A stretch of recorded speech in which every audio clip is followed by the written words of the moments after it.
Last week I started with the topic on humility.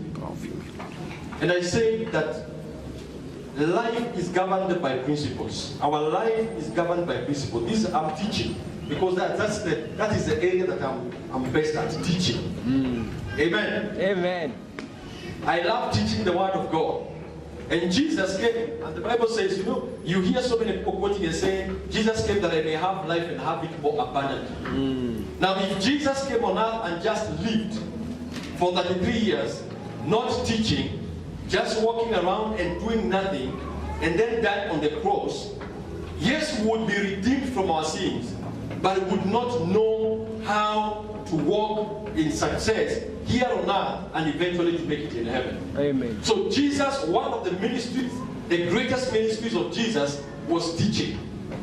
Because what you are taught, if you understand it, cannot be taken away from you forever. Amen. Amen. When I learned how to drive in 1995, now the moment I was taught how to drive, it got into me, and today I still know how to drive. Because the moment you grasp the principles of life, they cannot be taken away from you. Amen. Amen. You can be in your own room, but because you know the principle of praise and worship, when you are going through challenges that will break every prison door and shake the foundations of the earth, you can offer a praise to God alone, and you get a breakthrough when you're alone. Amen. And that is why I enjoy teaching the word of God, and I pray that you will be able to understand every single word that is being taught. The Bible says, with all, wisdom is a principal thing. And with all you are getting, get understanding. Get understanding. Get understanding. The moment you get understanding of the word of God and the principles of the word of God, then you begin to walk successfully here in life. I remember one thing. When Donald Trump many years ago was declared bankrupt, he said, I'm not scared. Everything has been taken away from me. But I know how to get well. And within a few years, he was back on his feet and he was already hitting his millions. Because they took away everything, physical material that he had. But he had the principles on how to get well. And so, nothing could put him down. And that is why, as Christians, one of the most important things in the body of Christ is that we be people who seek to understand the Word of God. That when you are alone, you can apply the principles of the Word of God and you can succeed in life. So the principle of humility, I say, the Bible says in Proverbs 22 verse 4, that when you have the humility, it gives you the access to riches, honor, and long life. Riches, honor, and long life. You can pray for riches. You can pray for honor. You can pray for long life. But there are principles you can apply in life that will usher you into a life of riches, a life of honor, a life that is not having challenges. Amen. And we said one of the key signs of humility is obedience. One of the key signs of humility is obedience. People who are humble obey. They obey God. They don't negotiate with scriptures. People who are humble, they obey their parents.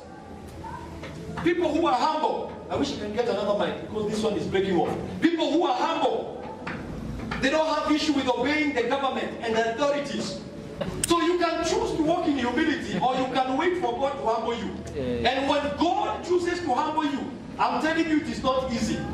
Hallelujah. Amen. So let God teach you how to walk in humility, and you choose to humble yourself. Well, the Bible says, everyone that exalts himself shall be humbled. And everyone who humbles himself shall be exalted. That is the principle of God.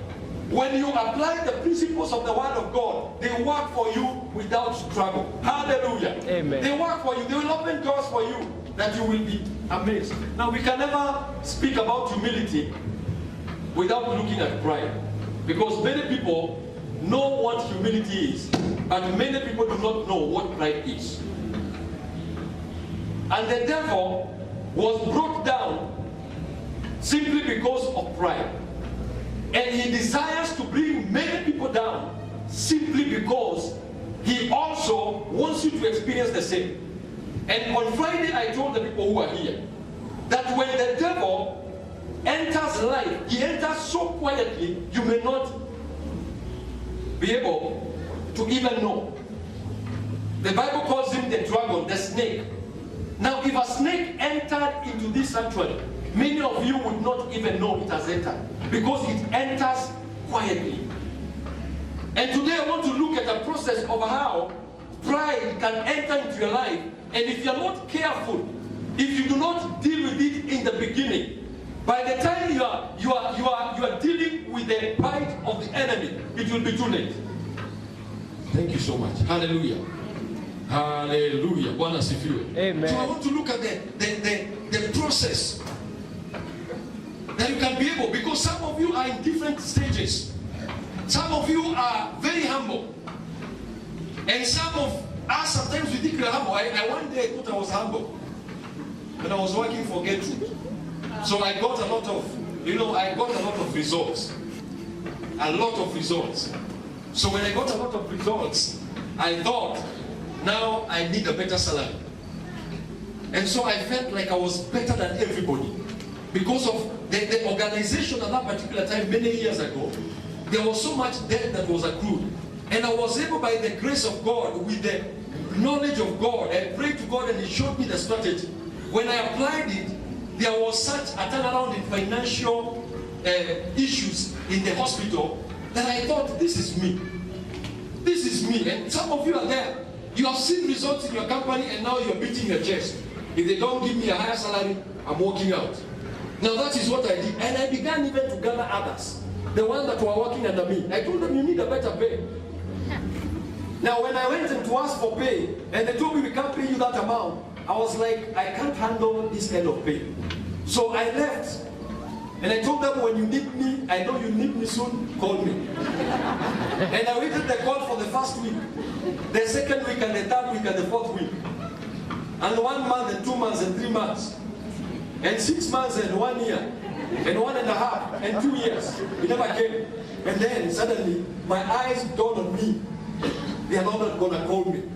And I went before God. And I was testifying my service before God. I was telling God, I serve you. I tithe. I do this. Lord, reveal to me what I need to do so that I can be able to get my job back.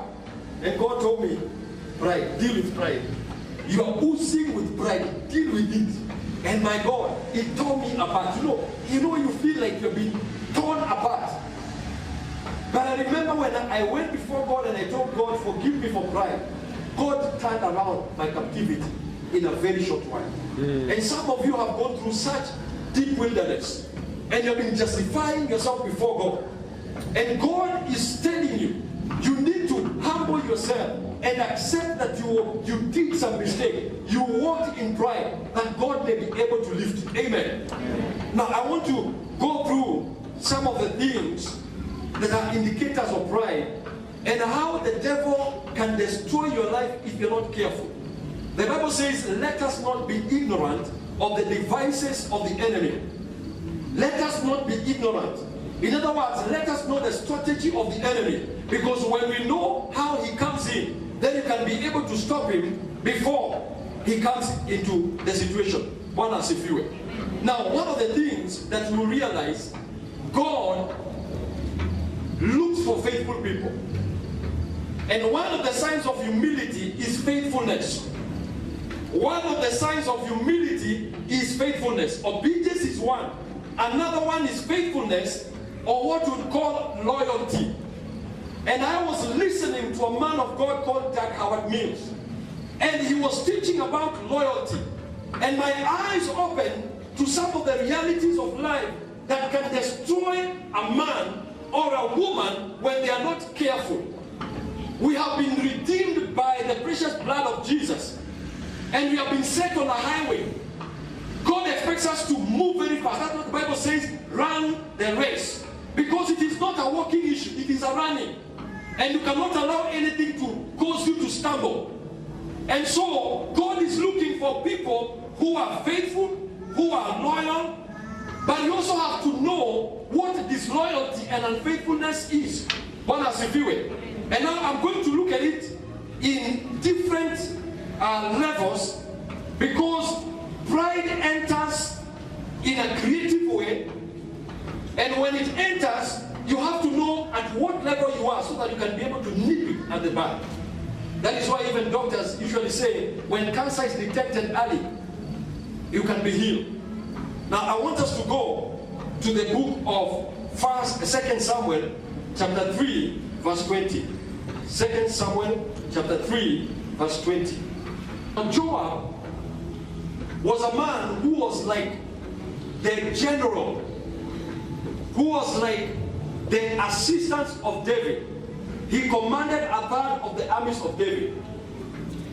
And when Joab came and found that David had made a truce with Abner, who was also the assistant of Saul, Joab decided to pursue this man called Abner and kill him. Because he felt that it was not right, that this man was coming to deceive David. But it was not so. David had already made an allegiance. And this is what pride does. Pride brings the spirit of independence. Do you know God has not called us to independence? He has called us to depend on Him. And when the spirit of pride begins to get into a man, whether he's working for an organization, whether he's working in a team, whether he's working for a group, the first thing that comes into them is to begin to do things their own way. I know there are some of you who are working in organizations and you see people who are commanded by the directors of organizations to do things in a certain way, but they have their own mind.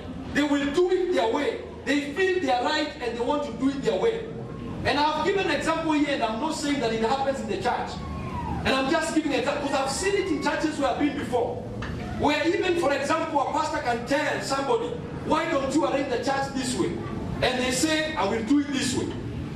Even in the choir, for example, I've been in a choir where sometimes you hear a pastor will request a certain song, but the choir leader chooses to do it his own way and do his own songs. I have been in a place, and I was there, I remember one time I was given 5 prayer points in City Hall. It was not easy. Now when I stood over there, and I was wondering, I'm battling with the Holy Ghost. I feel like I can lead more prayers, but I was told these 5 prayer points, lead them in 5 minutes. But I wanted to add one more. When the pride begins to creep in, you find people want to do things their own way. In an organization, in a home, in an institution, in a church, people will want to do things their own way. Now, we were laughing because I saw it in America. The moment I began to preach, the clock began to tick. When they say 20 minutes, you see 20 minutes there. Now, the time the 20 minutes are over, if you don't finish by 20 minutes, the mic goes off. Now, that is what we call obedience. Now, the good thing, I've been listening to a man called Mike Mudo. He says one time he was invited to preach in a certain place. And he began to preach, and he was preaching, and the Holy Ghost was moving. Hallelujah! But he has been told, you have 1 hour. When 1 hour was over, he said, I would have loved to share more. You know, he's trying to throw guilt over the pastors who had invited him. I would love to share more, but the time I was given is short. So I'm going to wind up over here. Because he had not organized himself. But he decided, give me 10 minutes. So he added 10 minutes. The mics were not switched off. But he says from that time, he was never, ever invited again. Never. That door closed. And so many times we are given instruction to do this. So when I heard from him, and I went to the US, I looked at the clock, I was like, this clock is not showing time. It is showing minutes and that. And I was told, the first sermon, I was given 20 minutes because there were many preachers. And all of us were getting 20 minutes. So I had to organize myself for 20 minutes. The time 20 minutes was clicking, I had my watch over here. I had already given myself 10 minutes to preach because there was an interpreter. So I practiced in the house to preach for 10 minutes. By the time 10 minutes were over, I had already said a prayer and I had gone up. And I saw, the pastor was smiling. And he was smiling. And when I sat with him, he told me, on Sunday, I want you to preach with me. I'm giving you a part of the sermon, you also preach with me. And he told me, this time, you have 25 minutes. So my sermon, I practiced and I made it 12 and a half minutes. One has to do it. I would remove unnecessary things. Hallelujah. God in the shelter. So the Bible. Now, hallelujah. One has to do it. Because the Bible talks about order. Yes. We are not called to disorder. Hallelujah. We are not called to disorder. So there is this place we are being told that this man went to preach in America and he was given 10 minutes to speak. And when he was speaking and 10 minutes passed on. And he suddenly realized he was getting shorter and shorter. And within a short moment he was not seeing the congregation. He was wondering what is happening. Because the moment 10 minutes were over, the pulpit began to sink. It has an automatic, it goes down. And the next moment, he went down and found he had, after accepting the book of chili, the pulpit moves like this, and he found himself in an office. One has a view. Now we're talking about pride. Pride brings independence spirit. And that is why you find God, even in a family, he does not say the man is independent. He says, submit to one another. He says, submit to one another. You cannot work with like not a team. That's why even when it comes to the body of Christ, he says we are one body. And everybody supplies to the other part what the other part lacks. So we are a team. And the moment you want to know somebody pride has begun to enter into their lives, they begin to do things their own way. When you have prayers, they will pray their own way. When you say, let us worship God, probably raise up our hands, then they will, of course, you can decide to kneel. But I'm saying they will do things their own way. One has to feel it. And so we need to be careful because Abner, Joab was one man. If David knew from this day what Joab has done, he would have dealt with that issue.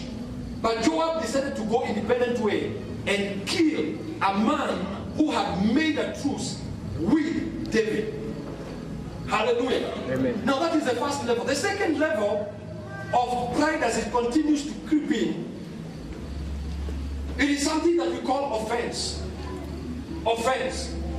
Many people, when they begin to be independent and they find that things are not going their own way, they begin to get offended. They begin to get offended. And if you look at the same guy called Joab, he's the same person who killed the son of David, Absalom.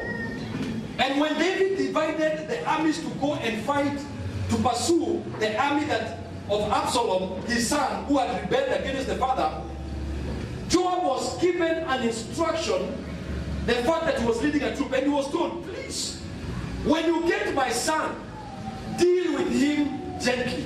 Do not kill him. But when Joab was told by one man that we have seen Absalom, we were chasing him and his head was caught in a thicket because he had very long hair. So his head was caught in the bush and the donkey that was carrying him continued to move. So he was hanging. And Joab asked the person who brought the news, why didn't you kill him? And he said, you remember what the king told us, that we do not deal harshly with the son. And so Joab said, take me to where he is. And Joab went there and he carried 3 arrows. And when he arrived there, he didn't even shoot him. He put the arrows into the heart of Absalom. And then he called his other troop and he said, now destroy him completely. And so he continued to act in an independent way. People who have got pride will want to do things their own way. They will not want to follow a system. They will not want to follow order. And our God is a God of order. That is why even in heaven you find when the devil rebelled, he didn't want to do like the other angels. Every other angel was saying, and the elders were saying, holy, holy, holy, 3 times. And he was like, come on. Should we say it 3 times? I want to do it in a different way. I also want to enjoy this thing. So pride began to creep in. Now, the second level of pride is offense. And the Bible says that many will be offended. That you can be able to look at Matthew chapter 24, verse 10. Matthew 24, verse 10. Just bring it over there so that we can be able to go fast. Matthew chapter 24, verse 10. And the Bible says, and then many shall be offended and shall betray one another and shall hate one another. When people become offended, the first thing that happens is betrayal. Betrayal. Now you're working together as a team, they begin to walk out, and begin to work against you. They begin to betray you to others. They begin to hate one another. We see the story of the man called Absalom.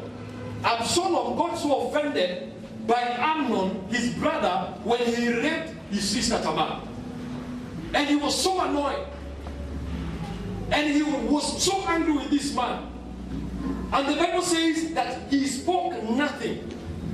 For 2 years, he was saying nothing, just observing. And a time came, he invited all his brothers for a party. And he gave an instruction and said, when this man is drunk, you can read that in 2 Samuel chapter 13. When this man gets drunk, I want you to kill him. And that is what happened. As the party was going on and Amnon was celebrating, suddenly these Absalom's men came and killed the brother.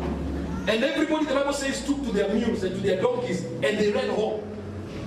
And what happened? Because this man got offended, he had already rebelled against the father. He was already acting independently from the father and from the family. And something has happened in the family. Instead of allowing David, the father, to deal with it, he began to plan murder. And that's why the Bible says, they shall betray one another. This young man was even betrayed by his own brothers. He was betrayed by the people because people who are offended will gather other people. Have you seen in organization? Somebody is offended with the boss. What do? They begin to betray. They call. They gather together and they organize to do something. They go for a go-slow. These things that we call strikes are not godly.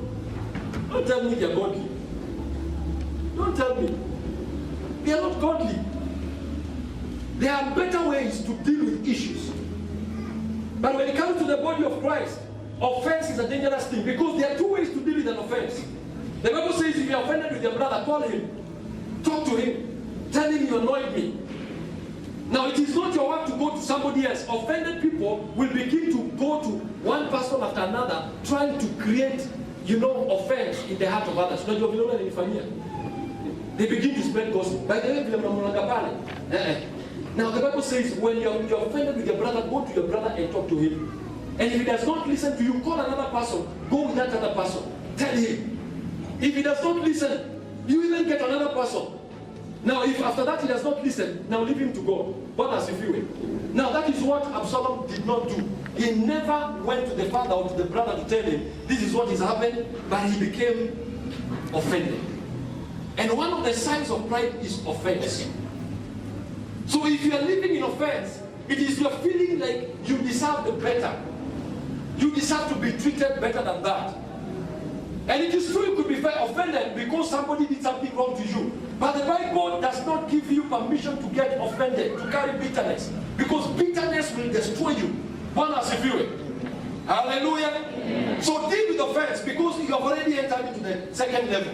Now the third level of pride is where you enter into passivity. You enter into a realm of quietness. You are not saying anything, and that happens in organizations. You can be able to know people who they have become independent, they have become offended, and now they enter into the third level of passivity. They don't contribute to anything. Even in churches you have, even in groups, you find somebody says, they refuse to hear my opinion. So when they ask, do we sing this song? Yeah, sing it if you want. Or do we change this song? Yeah, you can change it if you want. Or we remove it completely. Yeah, you can. They don't contribute to anything. Now, if you want to know people who are offended and who are now getting pride that's given to them, you're not going my way. They become very annoying. Even in families, you find people who are offended. People, when you have a meeting as families, they don't talk because they feel I was not listened to. I have opinions. And pride creeps in. And we said last time that pride is the true estimation of self. But the moment you know who you are, you will not be threatened by anybody. Proud people will not even accept criticism, whether it is good or bad. Now when it is good, they don't accept it. When it is bad, they take it even worse. Wrong attitude. Because you can be criticized. We have seen our president and our leaders being criticized. Have you seen the way they sometimes call each other's names? And these guys will not go there and start at maneno. They have learned the art of humility to be able to handle life in different ways. So people become passive. And you can be able to see it in the book of I think it is the book of 2 Samuel. 2 Samuel, chapter 13, verse 22 and 23. 2 Samuel, chapter 13, verse 22 and 23. They become passive. They don't get involved. People who are once in the department, because they became offended, they no longer participate in anything because they feel, I do not want to be hurt anymore. And let me tell you, in this journey of Christianity, people will hurt you. But the Bible says, woe unto whom, with who brings that offense. Verse 22, the Bible says, no, is it 2 Samuel, chapter 3? Hallelujah. No, chapter 13, sorry. 2 Samuel, chapter 13. We need more right here. Verse 22. And Absalom spake unto his brother Amnon, neither good nor bad, for Absalom hated Amnon because he had forced his sister Tamar. And it came to pass after 2 full years that Absalom and sheep shearers in Balhazar, which is beside Ephraim, and Absalom invited all the king's sons. That was the story when they invited. So these guys spoke not good or bad. So you find people whose pride has crept in them, they never speak anything good, they never speak anything bad. In other words, they flow with anything. Tuimbe wimbo, ndio. Tukue na service on Wednesday, ndio. Tukue na Friday, ndio. That is what pride does. It brings you to a place of passivity, and something is happening. When that person becomes quiet, the next level, it enters. Now, when they cannot be able to be quiet any longer, they enter into the criticism level. Now, they begin to criticize everything that is happening. I hate the pulpit. It's too dark. When there is too much light, I hate it. It is too light. I think the pastor is traveling too much. Why is he going to America? Is he not spending too much money? My day was paid for. Everything was paid for. Well, as if you. Amen. So they begin to ask to say things. They begin to criticize. If you are a leader of a department, they begin to look at you and say, they begin to see the bad things. He doesn't even pray well. I know, he knows the scripture, but the language does not come out nice. They begin to criticize. They call small meetings where they look at the small issues. And somebody said, somebody said very well, that it is the bystander who sees the trench people digging a crooked trench.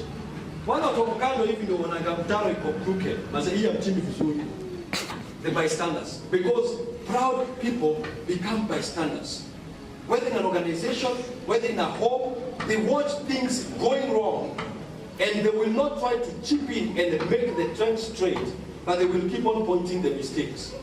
This is they continue to criticize. They look for any opportunity they can be able to criticize. One as if you. Now look at Numbers chapter 12, verse 1. Numbers 12, verse 1. Numbers 12, verse 1. And Miriam and Aaron spoke against Moses because of the Ethiopian woman whom he had married, for he had married an Ethiopian woman. And they said, has the Lord indeed spoken only by Moses? Has he not spoken also by us? And the Lord had it. Now, the man Moses, look at verse 3. I like this.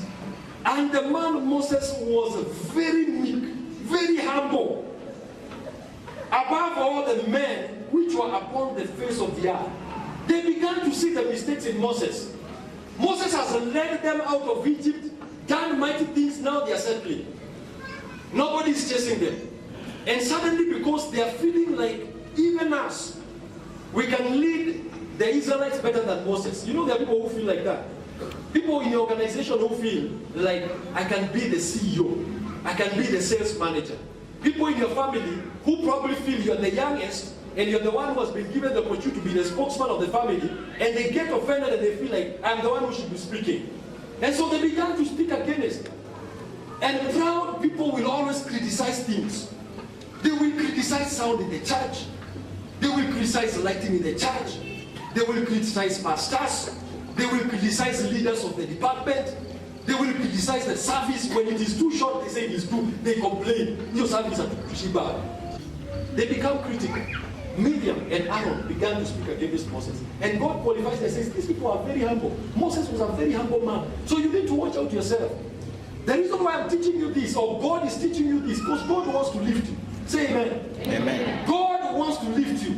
Amen. Say amen. Amen. God wants to lift you. Amen. Because he teaches you against pride so that he can be able to lift you up. Not so that he can destroy your life. He's not about to destroy your life. The reason why you're learning this is because God has a strategy to lift you, to promote you in your organization, in your family, in your church, wherever you go. He wants to lift you. But he wants to point out some of the things that even when you become lifted, they will never come back to you. One as you feel it. They will never come. I learned one lesson the hard way to get through when I lost that job. Now that was a hard lesson. I always say, the lady who got me that job, because she was born again and she was our friend, I wish she sat me down and told me, don't go this way. She watched me. After that, when I've lost my job, they said, so I would rather be in charge, tell you the things that you need to watch out. And let me say this, that the higher you go in life, the closer you become to pride. The higher you go. Some of us are very humble because money has not entered pocket in enough quantity. One has a few. Some of us are very, very humble because that car has not come into your life. That car has not come into your life. You know, I remember one time, there is a man whom we invited to come for a birthday in Komarok. Then he told my wife, is Komarok in Kayole? We said they are friends, they are neighbors, they are opposite. And he said, how? Can I come to Kayole? How can I come to Kayole with my car? Driving my car, it will be stolen. No. And you know, we thought he was joking, he was serious. Now it is so sad because we like the guy. But cards came to his own house. Found his car in the parking lot. Entered his house. Killed him. And stole the car. So don't go when God lifts you a little bit. And I'm not happy about that. I'm not happy, may not happen to you. But watch, because the more you get lifted, that's when you begin to say, you know me, I can't. By the way, I can't take a matatu, you know. You know I only take Ubers. Now Uber I go at Uzi. Just came the other day. One has a few. Yes. I can't go to that restaurant. You guys are taking tea in Kayole. I take Mutura. What do you call it? Mutura.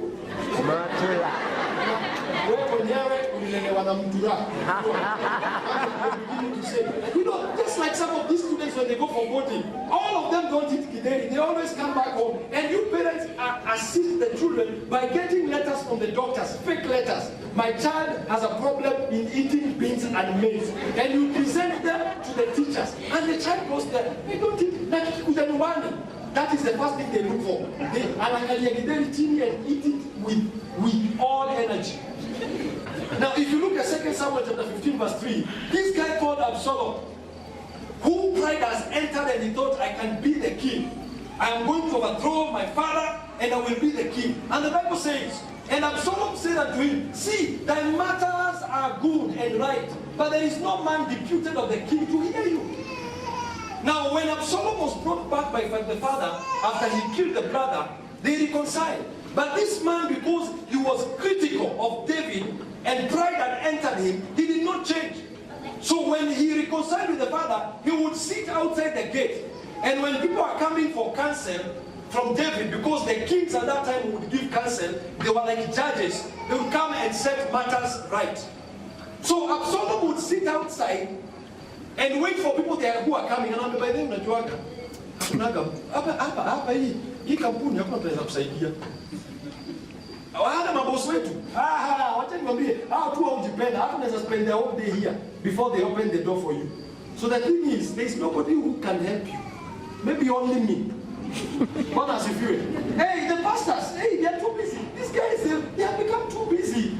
They can't even, they cannot pray for you. So why should you go for prayers to them? Just come, I pray for you. I lay hands on you. Amen. They are too busy. Hallelujah. They cannot. They begin to become political. This is where pride, the fifth level of pride, they become political. You find people gathering others in corners and telling them, huko hawezi saidika. Hapa ndio naweza kusaidia. And some people here have started companies on that basis. And you need to repent. Because you pulled the customers of the people who are working for you. People where you are working, you got names. Now you open your own company and you called all those people. And because you are saying, Hapa, I used to say this. So you started a company on the basis of these people cannot help you. And you know most organizations, as you go higher, you find the time to attend into all matters becomes less. Now if you want to see the president today, will you get an appointment? It will take a long time. And so that is what happens. The person there at the Hapa. And I'm speaking especially to those people who are receptionists. Receptionists. Be careful. And salespeople, be careful. Because it can easily destroy your life. Because you can think you're doing it right. You pull people from this side to this other side. Because you become political. Politicians gather people, they create a rebellion. We have seen churches which have been created out of rebellion. A pastor will come, unaona wewe pastor. Unaona ni kama pastor. Tunamuelewa sana. Baadaye hata unaga miracles. Mimi nilipomba hivi ukapona tumbo. I think we can start a church. We can start a church. When we wanted to start church, anybody who was coming for Bible study, they were from Deliverance, they were from Redeemed, they were from forever. We told them we were starting church. And we are not asking any of you to leave your church to come to us. When we started church, we were only 9 people. And nobody came from another church. Nobody. Nobody came from another church when we were beginning. Because our work was not to start by telling anybody to leave any church to come here. Because the moment you become political, pride has already entered you. You feel like you can become better. Let me tell you something. Jesus told his disciples, greater things will you do than I do. One has a few. Greater things. So you will do great things. Some of you will do greater things than the CEOs. Some of you will do greater things than your parents. Some of you will do greater things than Pastor Julius and Pastor Jane. But then Jesus also told them that a servant will never be greater than the master. Jesus never walked more than 200 miles from where he was preaching. Now I have traveled more than Jesus. But that does not make me greater than him. What has he doing? Jesus did not have a car. In fact, he only rode a car on the day he was going to Jerusalem for Victoria. He took a new car, a Colt. So the fact that you are driving cars does not make you greater than Jesus. The fact that you can sing better than an advisor does not make you his master. Because at this particular moment, he's the one in charge of that group. One as if you were. Hallelujah. Amen. The fact that probably you can be able to hallelujah. Mr. Bogwa, he's the head of whatever. You could be better than Mr. Bogwa in many things, but the fact that he's the head of the Joyous Ministry does not make you greater than him. God calls you to humble yourself, and when you humble yourself, he will lift you, but always remember where you came from. One as if you were. Because that is what political stage happens. People begin to gather. You begin to gather masses to come to you, to listen to your complaints and to your murmuring, so that you can get momentum and go start a company somewhere. I have seen schools started by people who say they're not being treated well. So they talk to parents, they pull students away. But when they grow and grow, also the same thing happens to them. Teachers also break away and they continue to break. And that is why you find in the shelter, there is no breakup. Because when we went to Bishop Allen, he sent us away. We did not break away, he sent us away. One as if you. And if you ever want to start a church, he sent us away. Away, me I was sent away. Blessed and sent away. Hallelujah. Go away and don't come back here and teach the word of God. Amen. Amen. For pastors, you send me away. Hallelujah. And all have got the same meanings. Amen. So that's what I'm simply saying. Even if you're sitting here and you want to start church, just come and tell us, Pastor Julius and Pastor Jane, I feel the anointing to start church. Pray for me, bless me, we'll bless you. The next level is the deception stage. Deception. Deception. Just give me 2 minutes. This pulpit is not go on. Hallelujah in Jesus' name. Deception stage. This is where somebody becomes deceived, like the devil was deceived. You begin to think you are better off. I've just mentioned you're better off. John 14 verse 12. Greater works than this shall you do. That's what Jesus said. But at the same time in John 13, 16, the servant is not greater than his Lord. Remember where you are set up. You are set up by another person. Everybody that is here. If you are a child, you are a grown up, you are brought up by a parent, even if it is not your parent. So somebody brought you up. If you are an accountant, there is somebody who taught you accounting and mentored you to accounting. So somebody brought you up. If you are a singer, somebody mentored you. If you are a student, you are in class 2 because somebody brought you into a higher place. So you can get class 2, don't become proud against the teachers who are teaching class 1. And because you think they're not as intelligent as you. Because there are people who think. Now some of us, you go to the university and you cannot even respect the teacher who taught you in primary because you think you have a degree and you have a master's and a PhD. You're not greater than them. It's only that they have decided to follow their path. They lifted you. And I said some time back here, remember, don't kick the ladder that caused you to climb. Because sometimes you may need to come down. And when you don't have where you step last, you may go down too far. But when you know people who have brought you up, and you maintain your humility every time you meet them, then God will sustain you. That even if the devil tries to bring you down, there'll be people to hold you up. God has a few. Hallelujah. So deception begins to tell you you are greater. And when you enter into the deception stage, the devil is now preparing you for failure. Absalom rebelled against his father. He failed. He failed. Abner rebelled against Saul, who was his master, went to make a deal with David without telling Saul. But later, he was still killed because it was a sin time. There was a process. Lucifer rebelled against God. He got too proud and rebelled against God after he got political. He gathered a lot of angels and told them, no, we cannot work with God. So we are better than God. They failed. Because when deception comes in, failure will happen. Judas failed. He rebelled against Jesus, collected people, brought them and betrayed Jesus because he was offended. Because the finances, when you are in the finances manager, so he was eating a lot. So he got offended. And he also failed. Because every time you rebel against authority, when these levels enter you and you're not careful, the devil is setting you up for failure. And that is why now most people who reach that particular level of deception, they enter into the second last stage, which is now the rebel openly. They rebelled openly. Absalom rebelled openly against the father. Judas rebelled openly. He rebelled so openly. He came out in the open and said, I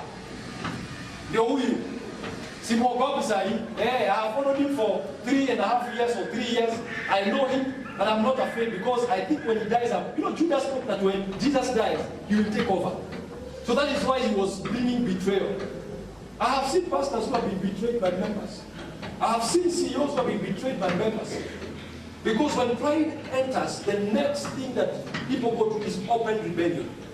Absalom rebelled openly. Satan rebelled openly. And so many other people in the Bible who rebelled openly. Saul rebelled. He was told by someone, don't offer a sacrifice. Wait for me. But the guy was like, huyo pastor tusianze ibada, tusipreach, atajafika. Chagua mtu wa preach, afanye offering.